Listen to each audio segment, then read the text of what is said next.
Peyğəmbər məazı göndərir təbliğat üçün. Elə bil öz adından bir yerə təbliğata göndərir. Ona yolda bir kəlmə söz deyir, yola salanda.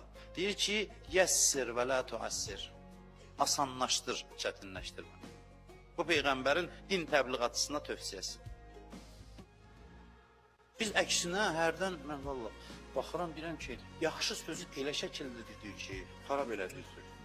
Söz düz sözdür, onu ən eybəcər mümkün olan, ən eybəcər formada deyirik.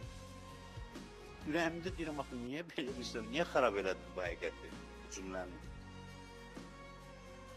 Dini asanlaşdır o mənada yox, bəziləri qayçılıyır. Cəmaatın xoşuna nə gəlir? Falan şeydən xoşlayam, yoxdur dində bu. O mənada yox, asanlaşdır, yəni qayçını götür, məsələn, cəmaata sərf eləyən hissələrini çıxart, yox, zaten asandır. Mane olma, öz emosiyalar bu qatmasadır.